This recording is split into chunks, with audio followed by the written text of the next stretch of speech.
kotala ndenge nini tokotombola ekolo na biso po eloko moko ya mabe ya kokoma te volonté ya peuple na biso ezala respecté. Voilà la négociation toyei kosala et eloko na koko rassurer bino ke kozala kitoko. Par exemple awa neti ba service eze ebela okuta ba ebele ba yokanisi awa soki batondi nde mutu akobanga pa alo boye ali non.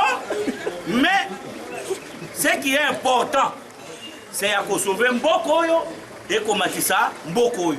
C'est ce qui est plus important. Merci, merci. Hein? Merci. Voilà. C'est quoi on a encore peur?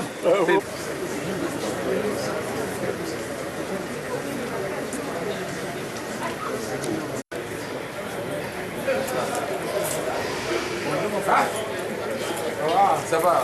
Comment ça va là au niveau des institutions? J'aurais bien voulu vous voir là-bas parce qu'il faut des gens pour débloquer. Même au processus ici, on est en train de bloquer. Non, là-bas, ça. on va prendre le chef de tout. On est sûr. Suspendu le vendredi 2 décembre 2016 pour une urgence pastorale, les assises sur les échanges directs entre les délégués des partis politiques et ceux de la société civile signataires de l'accord politique issu du dialogue national d'une part et ceux des partis politiques et de la société civile non signataires de cet accord d'autre part ont repris ce mardi 13 décembre 2016 au centre interdiocésain. Tous les participants ont quasiment répondu au rendez-vous, hormis les délégués du Front pour le respect de la Constitution. La presse, dans sa diversité, est venue nombreuse pour couvrir les activités de la journée. Les travaux ont porté essentiellement sur 6 points. 1. Le rappel des acquis lors des travaux précédents, notamment la validation partielle des mandats des délégués, l'adoption de la feuille de route et du code de bonne conduite, mise sur pied d'une cellule de communication, création d'une tribune de communication à la RTNC qui se tiendra après le journal télévisé de 20h. 2. La validation définitive des mandats des délégués qui se présente de la manière suivante.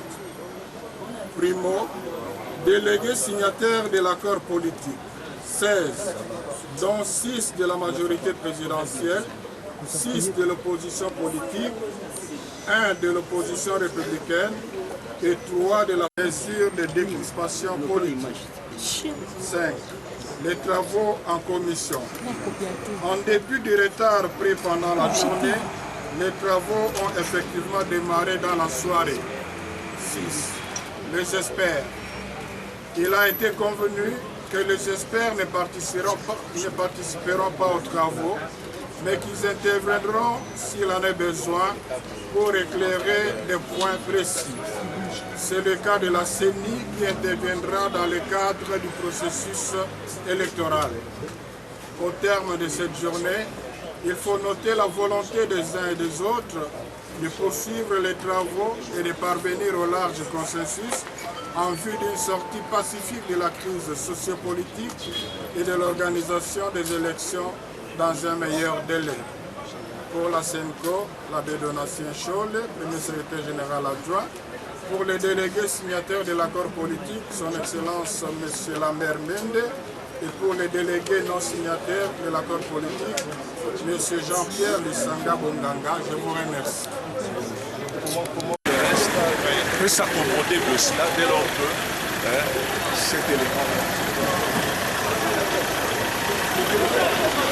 Bengisaki Seni et Yakoïb Sabiso, Makambo yo, Bango Baza Rosala, Makambo enrôlement, Tozali Wapi, Bakomandé Bakit Boni. Bakit Boni c'est comme une mboka. Oyo baoti kosala na nord ubangi basali combien eleki ndenge nini pourquoi bapesi délai oyo bango bapesi ya molai wana toyokiseni topose bango baquestion sikoyo bango bakei babimi biso tokozonga na après-midi sikoyo mpona kozwa baoption politique donc bato bazalaki na cité ya OUA na biso bato ya rassemblement biso tokopesa baoption na biso toza na calendrier oyo tosali pour la élection présidentielle, il faut ça les élection législative nationale. on ne peut pas combiner 3 élections. Mais il faut seulement en septembre 2017. Donc, si vous avez après-midi, tout solo là, pour tout yokana, tout zoa solution. Est-ce qu'il est possible en 2017? Pour Nabiso, c'est possible parce que nas toyokani, nas seni qui va enrôlement nous se fait en avril 2017. Ceux qui enrôlement est ici, d'après les spécialistes, vous en avez besoin qu'il y a 115 jours pour passer la première élection. Donc, ce qui est ici en avril 2017, c'est qu'en septembre, nous pouvons facilement faire l'élection présidentielle et les élections législatives nationales. C'est que la période de la transition. Nous allons gérer la ça, c'est notre commission qui gère, qui discute. C'est la première commission qui travaille sur ce que nous avons appelé Bisoto Bengi régime spécial. Ok? Ok. En résumé, réellement membre de la commission. Aussi faire venir les experts et donner la parole à la CNI pour que la CNI puisse nous dire ce qu'il a fait jusqu'au maintenant et l'opération d'enrôlement qu'elle est en train d'entreprendre. Elle est à quel niveau? Comment ça s'est passé au nord du Ubangi? Il y a eu combien d'enrôlés et pourquoi certaines opérations qu'on appelle par exemple de déceler les doublons, pourquoi on ne le fait pas au même moment? Donc nous avons posé toutes ces questions. La CENI a répondu et maintenant, cet après-midi, nous allons reprendre les travaux entre politiques et lever les options politiques pour que nous, de Rassemblement, nous nous disons les élections doivent se faire en 2017, pas plus. Le 31 décembre 2017. Mais totali, écoutez, nous avons un leader, donc on s'assume devant le peuple. Mais l'autre, on s'appelle la mingi, tokutana, banda. Jean Lissé Abissanga président, pour la suspension de la séance de Baningo sous opposition et à l'Assemblée Baya Kutana, la cité africaine, Totia Makanis, place Moko, au Congo, la mission qui est nous avons rappelé 4 jours pour cela qui m'a 4 jours. Donc, il faut mieux tard que jamais, de l'eau bazar na biso awa, va poser la question nyonso. Le baki na bango bomba abe. Président a Seni, Mofinga Kemi Volonyoso, ye oyo. Azo sala siko exposé, bino moko na mayele na bino, puisque biso peto, zaka na face à face. Pour landa, moko ya kuluba, étape par étape. Place à Kosi Bolobitete, awa toko loko loko. Bandi tisuka, ba poser, mituno bwele sambo. PCP, yano. Atuni bango, est-ce que mituna monsieur Zali, balobi Zali. Est-ce que mituna na pesi bino et bongi na bino bisava. Bino seni beaucoup kende, botika siko biso après midi biso na biso entre politiciens pour tota ndeni donc aussi salikambo. Mais eloko zo kamisa biso to banda ko kanisa.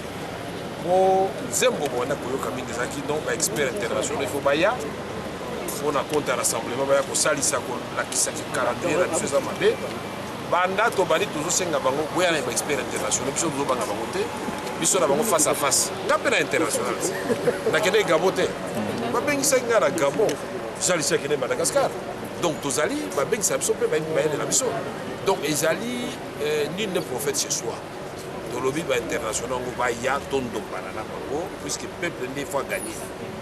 Donc ceux qui s'y boit, dans le but tous ça dans ma solo l'après-midi. Ingam na zwaki maluba. Na lobi na baninga nyos. Ezala ngai na janti. Ezala Shadari na ministre Kabwelulu na honorable Kouye Ndondo. Ezala Martin Fayulu. Ezala Christopher Ngoyi, Molisho, puisque ba miso aki ba expert François Bamba qui est expert donc avant qui s'y va. Mais tolobi tant que tokozonga na après-midi ezali likambo ya kobundate totala kala direction peuple. Biso watu tokene na cité ya Union africaine so baningo woti di banda baina makanisi ya malamu techniquement possible et politiquement acceptable to modifier. So balingi to kitisa basanza to kitisa mais il faut to yeba est-ce que ndenge to kitisi boye ezali ka pona ko sepelisa peuple ou bien au salema boye boya ko senga dialogue mususu ya mibale te biso tout au niveau principe voilà l'après-midi donc tokosolo là d'abord tanto banayi masolo lobi namonaki mwana mboka Jean Michel tombokaki makasi eza secrétaire biso bakomanda bandeko mais lelo namoni bayambani donc esili donc kotomboka esili tokomi sikoyo mitema ekomi calme sikoyo nde motu ifo esala bongo olobi boye okanisa te ke biso toali contre rassemblement biso toa bato ya opposition avant tout mais tokondima te mosala biso tosalaki ya accord ya le 18 octobre baconsidère lokola papier ya kotia na poubelle te pourquoi bato nyonso asi bandimi ke yango nde document de base yango nde ya référence wana tokosola okoloba te eloko tosali tolali nyango sanza boya kaka boyo bino oyo ya biso tosangi butu yango oyo eremplace ya bino te tolobi ya bino boya nango mpe ntango natali yango lobi nalakisaki yango na presse ya bango namoni ke annonce ya baresultat ezali na le 18 février 2018 oyo ya biso ezali le 29 avril 2018 do différence kaka ya 2 mois eboma kongo ya solo 2 mois bondimi bato bakufa mpona 2 mois sikoyo tokolance message te na président awa tozosolola awa ayebisa mpe bato ya majorité basala na concession na makambo oyo peuple azolinga mona claire basala concession epuis tokende liboso boye te kongo nakanisi oyo ezali rendez-vous monene mpe nzambe akosalisa biso tokende liboso. Donc les experts ont été dans la salle. On a vu des anciens candidats présidents africains, des futurs candidats présidents de la République qui sont experts, c'est bien. On a vu des anciens ministres qui sont experts au niveau de l'Assemblée, c'est bien. On a tous ces experts, mais ils n'ont pas de pouvoir au chapitre. Et c'est pour souffler. Ce n'est pas pour parler. Chaque opposant avec ses experts, mais c'est pour souffler à l'oreille de ceux qui sont habilités officiellement. Mais quelles sont les propositions du rassemblement qui concernent la séquence des élections Nous allons en débattre cet après-midi. Nous avons reçu le document du rassemblement. Nous avons un code, nous avons un code de conduite militaire qui nous empêche de parler de matières à venir. Chaque fois que nous finirons et que nous nous mettrons d'accord, ou bien des accords, on vous le fera savoir. Mais ce que vous devez savoir, c'est que le calendrier présenté par les rassemblements, moi, la première chose qui m'a soulagé, c'est de voir qu'il n'y a que 2 mois qui nous séparent. Annonce les résultats. Oyo toyokani awa isika tozali biso nyonso tokoyokana oyo esengeli mpona intérêt ya mboka na biso mpona intérêt ya peuple na biso butu moko te ayawa mpa ya kodefendre intérêt na ye moko awa toye mpona intérêt collectif ya mboka na biso.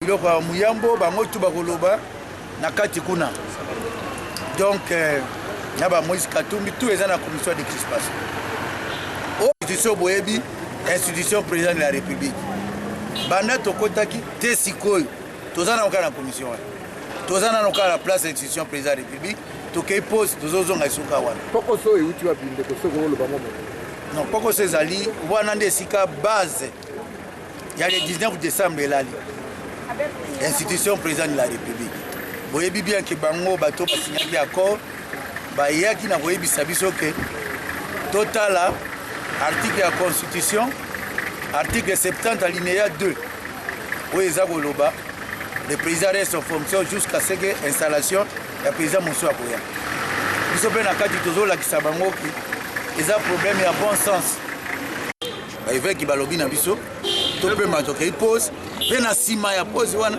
nde sikoyo tozozonga lisu na kati mpo tosilisa yango mais eza te ke tozolinga kobloke mais eza nde mpo tolobaki ezali débat oyo lelo nandimi te ke tokosilisa yango ndenge namoni ndenge ezokende mpo na institution président de la république ou alors tokokende na bamosusu tokozonga na wana na nsima mais population elobi le 19 fe matai kitako na bino ezala te bazali menaçant bokoyebisaka bango nini moto aza lelo lokola simbi fungola ya peuple oyo ya population komona Etienne Tshisekedi yango alobi na biso toye awa na nkombo ya peuple toye ntango tokosisa tokoyebisa ye ye mpe akoloba na peuple wana ndenge makambo ekoleka donc toye lokola bato batindami ba Etienne Tshisekedi ndenge tosili oyo toye awa tokoyebisa ye ya koloba malamu na mabe akomanyola mpe akotindika yango mpo peuple ayoka mpo ye nde Etienne Tshisekedi lelo asimbi cle ya peuple ezali mpe mokolo responsable ya balie na ye tosi totindaki yango na ntongo mpe na code 243 totindiki yango lisusu bon anniversaire nzambe akontinue kobatela ye makasi mpo na akontinue kozala wana mpo na intere ya peuple mpo ye nde asimbi fungola peuple ntango aza wana te eza mobulu mpo na biso peuple d'ailleurs yo moko omoni ndenge mboka etambolaki soki sante na ye ezala malamu azongela biso ayo te elingaki kozala ndenge mosusu par le peuple congolais et je vous rappelle à 85%. Nous ne pouvons donc pas nous permettre de la modifier, de la soumettre à nos négociations.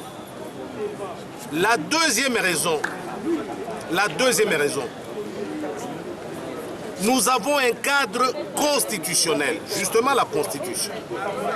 Et si nous sommes arrivés ici, c'est parce que certains ont refusé d'organiser les élections.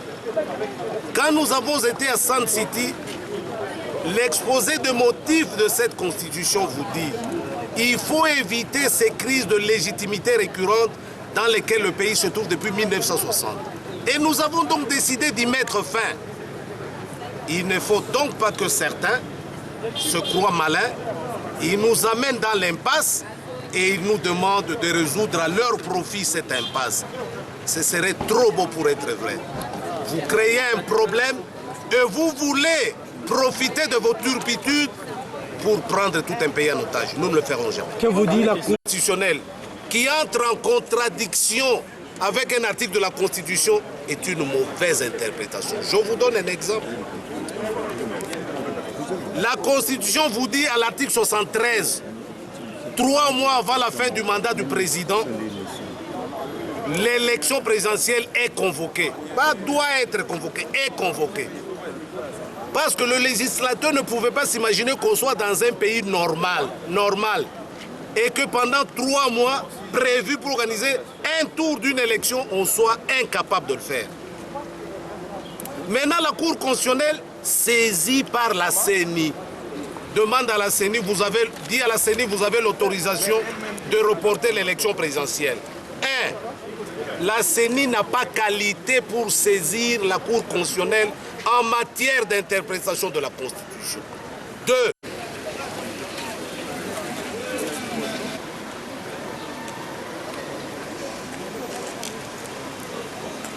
En tout cas, je suis doucement encouragé. Ça va.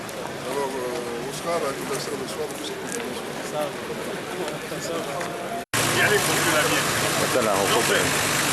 Mon grand frère a tout dit. On est parti.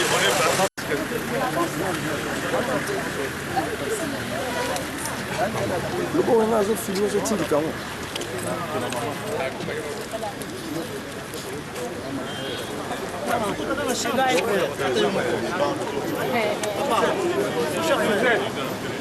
Jean Médard.